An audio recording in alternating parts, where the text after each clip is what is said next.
Abisal. Sige. Abisala, guys. I'm here with George Gamboa, aka Manic. So, ano yung pinakamamimiss mo sa character mo? Pinakamamimiss ko sa character ko, siguro yung yung buhok. Buhok? Kasi yung ganitong buhok, hindi ko alam kung paano ko aayusin kung hindi buhok ni Manic ang style ko eh. But anyways, ang pinakamamimiss ko talaga rito yung mga co-actors ko eh. Hindi yung hindi yung character ko as Manic, kundi yung samahan dito.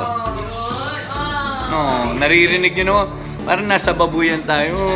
Ayan sila. Ayan. Ay, hindi ba? Ito yung mga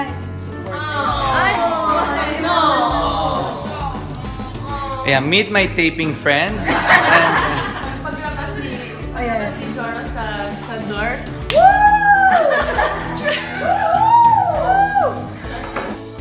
Ano naman yung pinakamasaya mo eksena? Pinakamasaya kong eksena. Hindi ako mapalad na nabigyan ng kissing scene kasama si Asbal.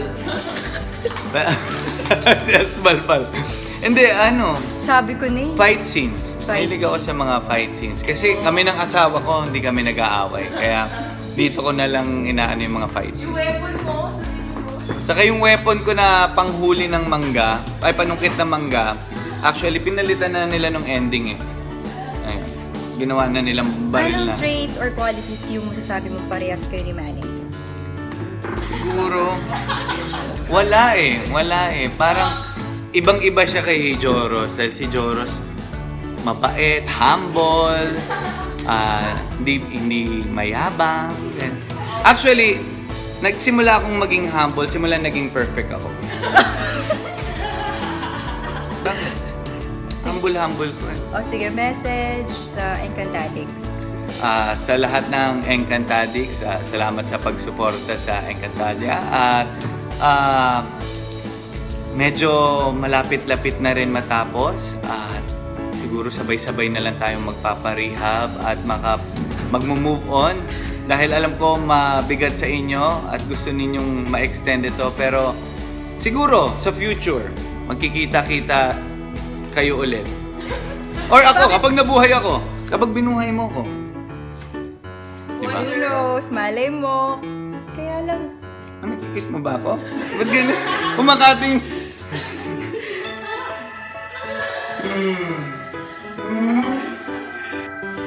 Ano? Abisala, Eshma! Abisala. Bye-bye!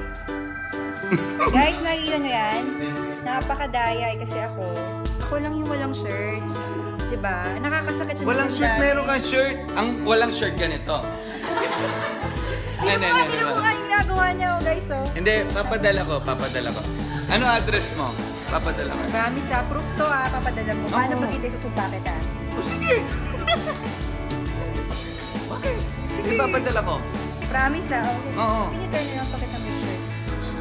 Turn around. Okay. Pose! Okay, we'll let you know. Casting, we'll let you know. Abisala, I'm with Ate Cheska. Hello po!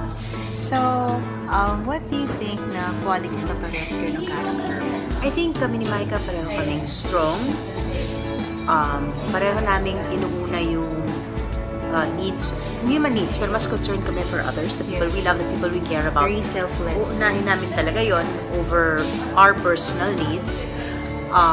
Talagang ipaglalaban namin yung mga mahal namin, kahit ano pa mangyari.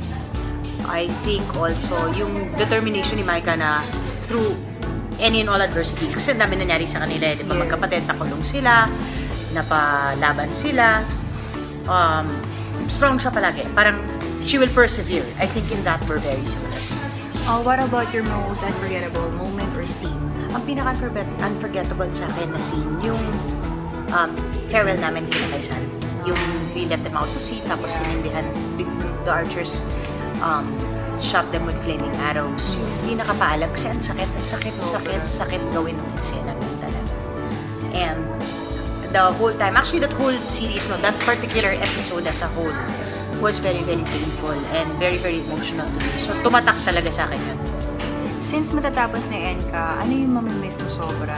Ako mamimiss ko yung camaraderie kasi ang saya eh. We here, dito sa ECA, naging family na po talaga kami. We've been together for, well, sa akin, almost a year. Sila, 1 taon na nga eh. And yung araw-araw mo silang kasama, talaga mas madalas ko pa sila makasama kesa sa pamilya ko mismo. I know. And they've become my family and I'm gonna miss everybody talaga. Message sa Encantadix. Encantadix. Maraming salamat. Abisala Eshma sa pagsubaybay sa Encantadia. At sana po, tuloy-tuloy nyo pa rin kami suportahan. I'm sure nabalitaan nyo, may petition. Pirmahan nyo po para naman pag nakuha po natin yung signatures, baka makinig ang mga bossing sa GMA, magkabook po tayo. Yes. Diba? At magkita-kita po tayo ulit. Abisala Eshma, thank you.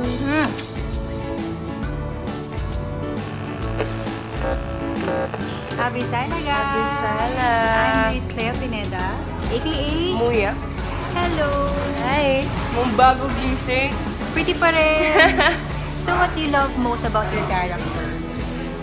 Kasi si Muyak super daldal niya eh. As in, parang pag best friend mo siya, talagang hindi niya mapigilan yung sarili niya na sabihin sa ibang tao yung mga secrets mo. Pero makaka-help siya. Kung may problem ka, makaka-help siya. Tapos magbibigay siya ng positive vibes, advices.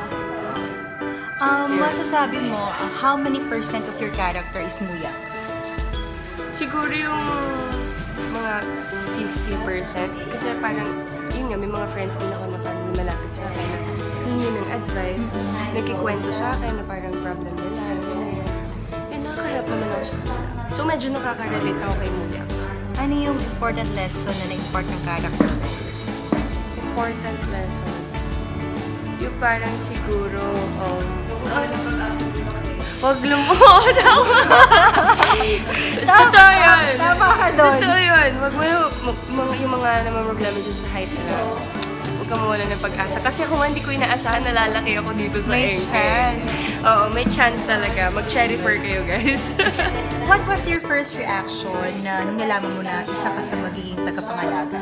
Ayun. Nung tinawagan ako ni Tita Wins, Tita Winnie, Oo. sabi niya, Clea, lalaki ka na. Sabi ko, ha? Totoo ba yan? Sabi ko nga, kailan ako magtitaping? Sobrang ready na ako. Excited na talaga ako mag-taping nun. Pati si Miss Helen, viniber ako, ganyan, chinat ako, minessage na ako na, Clea, magkakatiping na ulit, lalaki ka na. So yun, sobrang thank you ako sa kanila. Most unforgettable scene?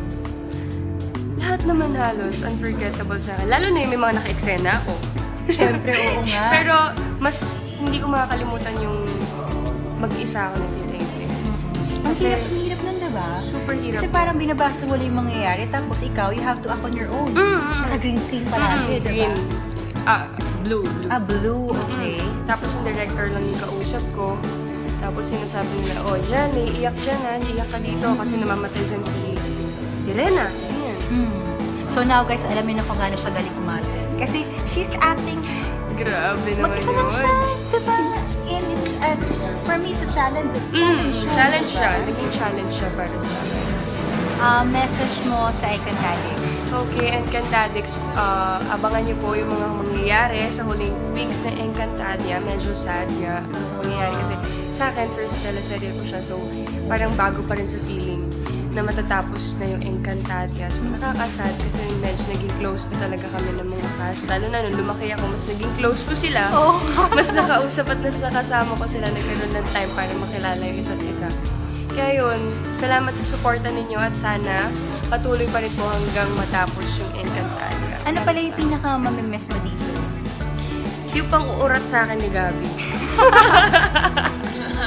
Yung hindi, kasi nagkukulitan kami yan ni Gabi. Pero, Actually, masaya kasi diba parang everyday you're almost together, shooting, taping. So, parang family na talaga, family diba? na yung feeling. Kapag araw-araw mo sila nakikita. Tapos ang taping hours hindi biro, diba? Like, sa more than 24 hours. Ganon natin Hindi sila biro. ka-love, diba? Yes. Oo. Kaya thank you talaga sa pag-appreciate ng mga ginagawa namin para sa inyo lahat. Salamat! Abisala Eshma. Sala Eshma, Thank you.